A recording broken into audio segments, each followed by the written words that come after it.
एक लघु अंतराल के उपरांत बीए तृतीय वर्ष दर्शन शास्त्र के विद्यार्थियों से मैं आज एक बार फिर से मुखातिब हूँ। मुझे आशा है कि आप कोरोना के काल में जो भी प्रोटोकॉल है सोशल डिस्टेंसिंग और मास्किंग इत्यादि का, उन सब का अच्छे तरीके से पालन कर रहे हैं और जो शिक्षण आपको पीपीटीज़ के, स्लाइड्स के, हैंडआउट्स के और वीडियोस के माध्यम से उपलब्ध कराया जा रहा है, आप उसका लाभ ले रहे हैं। विद्यार्थियों को ये स्मरण होगा कि हमने जब पिछली वीडियो कक्षा की थी, मैंने उस लेक्चर में आपसे महत्व या बुद्धि के विषय में बात की थी। हम प्रकृति के इवोल्यूट्स की बातें कर रहे हैं और हम ये कह रहे थे कि प्रकृति का पहला इवोल्यूट महत्व होता है और महत्व और बुद्धि में जो भेद है, जो जिस आधार पर हम महत्व और बुद्धि का भेद करते हैं, वो कॉस्मिक इंटेलिजेंस और इंडिविजुअल इंटेलिजेंस का, जिसको कहना चाहिए कि सार्वभौम बुद्धि और व्यक्तिपरक बुद्धि। ये दो चीज़ें क्योंकि अलग अलग हैं, तो इसमें से हम पहले को महत्व कहते हैं और जो व्यक्तिपरक बुद्धि होती है या इंडिविजुअल कॉन्शियसनेस होती है, इंडिविजुअल इंटेलेक्ट होती है, कॉन्शियसनेस नहीं। कॉन्शियसनेस का अर्थ चेतना होता है, इंटेलेक्ट का अर्थ बुद्धि होता है। तो जो इंडिविजुअल इंटेलेक्ट होता है उसे हम बुद्धि कहते हैं। यहाँ तक बात करने के उपरांत हम अगले इवोल्यूट पर, प्रकृति के अगले उत्पाद तक आते हैं। प्रकृति का अगला उत्पाद अहंकार है और अहंकार के भी हम 3 भेद कर सकते हैं, जिसमें से हम पहले को वैकारिक या सात्विक अहंकार कहते हैं, दूसरे को तेजस या वैसा अहंकार जिसमें कि रजोगुण की प्रधानता होती है, और तीसरा भूतादि जिसमें तमोगुण की प्रधानता होती है। ये 3 प्रकार के भेद हम अहंकार के भी कर सकते हैं। अहंकार की उत्पत्ति सीधे महत् से होती है। प्रकृति का पहला उत्पाद महत् और महत् से सीधे अहंकार की उत्पत्ति होती है। बुद्धि, जिसको हम बुद्धि कहते हैं, वो इंटेलेक्ट का एक रूप है, वो व्यक्तिपरक बुद्धि है ना। तो अहंकार की उत्पत्ति महत् से होती है। महत् कॉजेस पुरुष to wrongly build the notion of I. अहंकार का कार्य क्या है? अहंकार पुरुष में अहम भाव भर देता है। जो अहंकार का भाव पुरुष में उत्पन्न होता है, अहम का भाव पुरुष में उत्पन्न होता है, उसका कारण अहंकार है। और यह भाव कोई उचित भाव नहीं है, यह एक त्रुटिपूर्ण भाव है, किंतु यह वास्तविक है। और इस प्रकार पुरुष अहम भाव से युक्त होकर मेरे, तेरे, अपने, पराये, मोह, माया, दुख, दर्द, है ना, जितनी भी ये संसार की चीजें हैं, भोग की और लिप्तता की और प्रभावित होने की, उन सारी की सारी प्रवृत्तियों की उत्पत्ति पुरुष में अहंकार के कारण होती है। अहंकार इज द कॉज ऑफ अहम भाव in relation two objects. I do, मैं करता हूं, मुझे करना चाहिए, मैं ऐसा कर लूं, यह मेरा है, यह मेरे अधिकार का है, अथवा यह मेरा नहीं है, यह पराया है। इस प्रकार के जितने भी भाव हम मनुष्य में पाते हैं, वह पुरुष के अहंकार से युक्त होने के कारण उत्पन्न होते हैं। तो हमने प्रकृति के उत्पादों में सबसे पहले महत्व की बात की, उसके बाद में हमने अहंकार देखा। अहंकार के बाद में हम 11 ऑर्गन्स की बात करेंगे। 11 ऑर्गन्स में क्या क्या चीजें हैं? ऑर्गन्स को हम इंद्रियां कहते हैं। 11 ऑर्गन्स में पहले 5 जो हैं उन्हें हम सेंस ऑर्गन्स, ज्ञानेंद्रियां कहते हैं। इन ज्ञानेंद्रियों के बारे में सभी लोग जानते हैं। सबसे पहले हम नेत्रेंद्रिय, नेत्रेंद्रिय यानी कि आंख, जिससे कि हम देखते हैं। फिर श्रवणेंद्रिय, हमारे कान, जिससे कि हम सुनते हैं। घ्राणेंद्रिय, हमारी नासिका, हमारी नाक, जिससे कि हम महक का, गंधों का अनुभव लेते हैं। रसेंद्रिय हमारी जिह्वा, जिससे कि हम जितनी भी चीज़ें भोजन के रूप में ग्रहण करते हैं, खाते हैं, उनके रस, उनके टेस्ट के बारे में पता चलता है।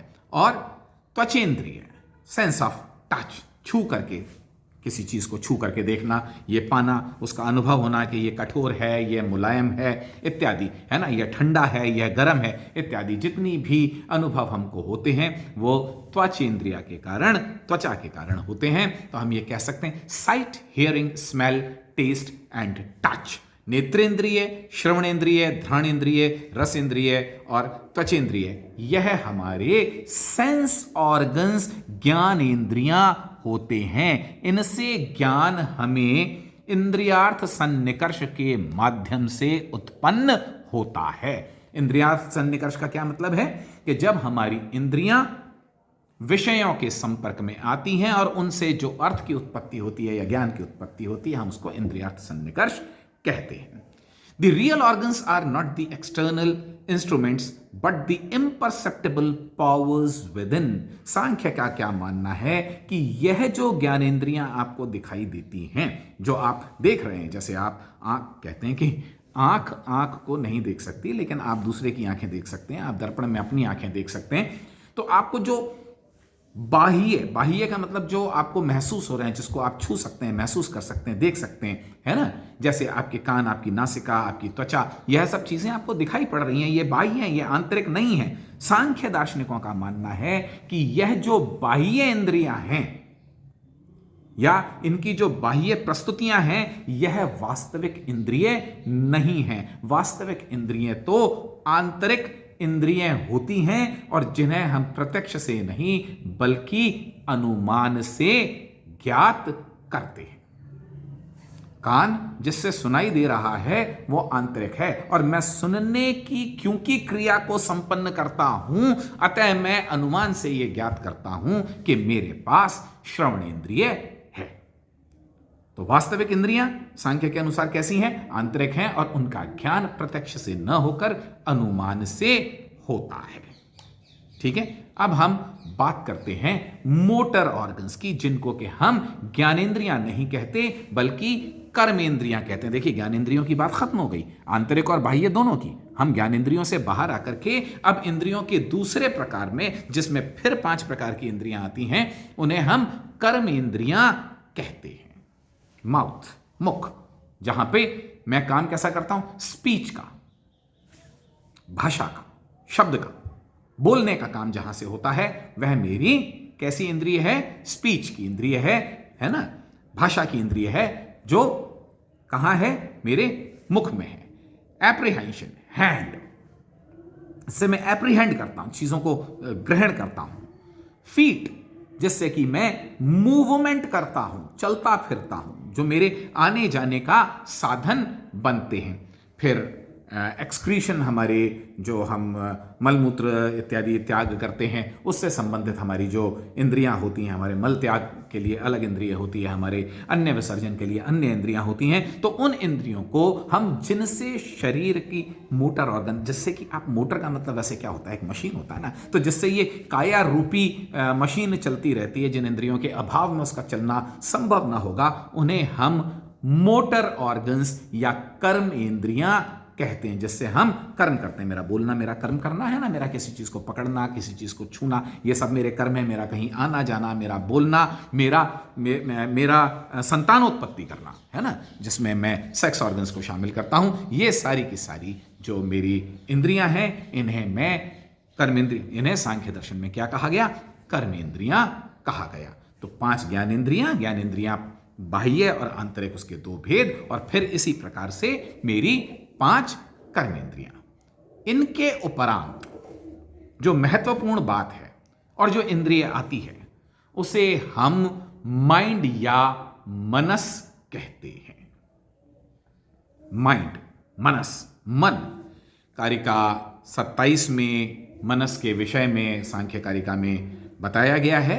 माइंड जो है या मनस जो है, यह सेंस का ऑर्गन तो है ही, है ना। ये देखिए 5 ज्ञानेंद्रियां, 5 कर्मेंद्रियां और उसके बाद में 11वीं इंद्रिय की बात कर रहे हैं हम, जिसे हमने मनस कहा। मनस का स्वरूप ऐसा है कि यह एक और तो सेंसेस से, यानी कि मेरी अनुभव करने की इंद्रियों से, मेरी ज्ञानेंद्रियों से कनेक्ट होता है, और दूसरी तरफ इसके पास संकल्प की शक्ति या फैकल्टी भी होती है। मेरा वोल्यूशन, मेरा संकल्प, मेरा निर्णय, मेरी विलिंग, मैं क्या निर्णय करता हूं, क्या रिजॉल्व करता हूं, क्या करने का निर्णय कर लेता हूं, यह सारी की सारी फैकल्टी किसको बिलोंग करती है, किसके पास में होती है या किसके माध्यम से होती है, उसे मैं मनस कहता हूं। मनस इज द सेंट्रल ऑर्गन, यह केंद्रीय इंद्रिय है। Mind is an internal organ. Obviously, स्वाभाविक रूप से आपने कभी मनस को देखा नहीं है। हमारे प्रोफेसर साहब, मेरे गुरुजी, जिन्होंने मुझे फ़िलासफ़ी में पढ़ाया, वो कभी कभी ये उदाहरण दिया करते थे कि हम अक्सर ये कहते हैं कि भाई मेरा मन भटक रहा है या मेरा मन बेचैन है। तो ये भटकाव या ये बेचैनी किस प्रकार की चीज़ है? ये कोई बाह्य चीज़ नहीं है, यह आंतरिक है ना। मन को हमने कभी छू करके नहीं देखा, हमने वास्तव में कहीं विचरण करते हुए नहीं देखा। मन शरीरधारी नहीं है, और मन का जो मुझे ज्ञान होता है वो भी मुझे अनुमान से होता है। मन भी आंतरिक इंद्रिय है। Mind Partex of the nature of both organ of knowledge and organ of action. ये ज्ञान की भी इंद्रिय है और कर्म की भी इंद्रिय है। क्यों? क्योंकि यदि एक कॉर्पोरेटिव माइंड मेरे सारे अनुभवों को एक साथ संश्लेषित करने वाला माइंड नहीं होगा, मनस नहीं होगा, तो भी मुझे ज्ञान नहीं होगा, और मुझे संकल्प को एग्जीक्यूट करने का निर्णय लेने वाली फैकल्टी नहीं होगी, यानी कि मनस नहीं होगा, तो मैं कोई क्रिया भी, कोई सार्थक क्रिया भी मैं नहीं कर पाऊंगा। इसलिए मनस के विषय में कहा गया कि मनस कैसा है? एक्शन का, यानी कि कर्म का भी अधिष्ठान है एक प्रकार से, और दूसरी ओर वह बाह्य इंद्रियों के संपर्क में भी आता है। Neither sense nor the motor organs can function properly without the guidance of mind. ना तो मेरी इंद्रियां और ना ही मेरी कर्मेंद्रियां, दोनों ही, यदि मेरा मनस स्वस्थ नहीं है तो मैं कोई सार्थक संवाद नहीं कर सकता, कोई बातचीत ठीक से नहीं कर सकता, कोई सारगर्भित बात नहीं कर सकता। इनफैक्ट मैं संवाद कर ही नहीं सकता, मैं ऐसी कोई क्रिया नहीं कर सकता जो कि मुझको करनी चाहिए, जो सार्थक है या जो की जानी चाहिए। क्योंकि यदि मेरा मनस अपने स्थान पर नहीं है या उचित प्रकार से कार्य नहीं कर रहा है, तो ना तो मेरे ज्ञान उचित होंगे, ठीक होंगे, मेरे अनुभव सुसंगत होंगे, और ना ही मेरे कोई कर्म सुसंगत होंगे, ना मेरी कोई क्रियाएं सुसंगत होंगी। अतः माइंड या मनस एक केंद्रीय इंद्रिय है। माइंड इज सटल, सूक्ष्म है, but made up of parts. सूक्ष्म तो है, it's minute, yet it is made up of parts. सरल नहीं है, पुरुष की तरह से सरल नहीं है, इसके ये अवयव है, ये सावयव है।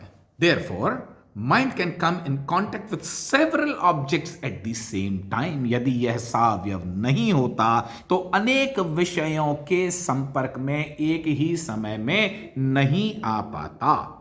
लेकिन मेरी तो 5 इंद्रियां हैं, और 5 इंद्रियां अलग अलग प्रकार की सेंस परसेप्शन माइंड को भेजती रहती हैं, इंद्रिया अनुभव माइंड को प्रेषित करती हैं, और मेरा माइंड एक ही समय में, मैं कुछ चीज़ देख भी रहा होता हूँ, उसको छू करके महसूस भी कर रहा होता हूँ, मैं कुछ सुन भी रहा होता हूँ, और मैं कुछ खाते हुए उसके रस का भी अनुमान या अनुभव कर रहा होता हूँ।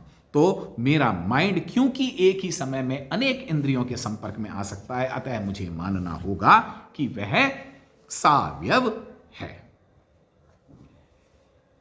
जो इंटरनल ऑर्गन्स और एक्सटर्नल ऑर्गन्स की बात है, जो अंतरिंद्रियां हैं और अंतःकरण हैं और बाह्यकरण हैं, उन्हें हम अलग से आने वाले वीडियोस में और अध्ययन करेंगे। फिलहाल के लिए मैं समझता हूं कि हमने अहंकार के बारे में कुछ जाना। हमने 11 प्रकार के सेंस ऑर्गन्स और मोटर ऑर्गन्स यानी कि ज्ञानेंद्रियों और कर्मेंद्रियों के विषय में बात की। हमने मनस के विषय में बात की। आगे की बातें अगली चर्चा में। Thank you.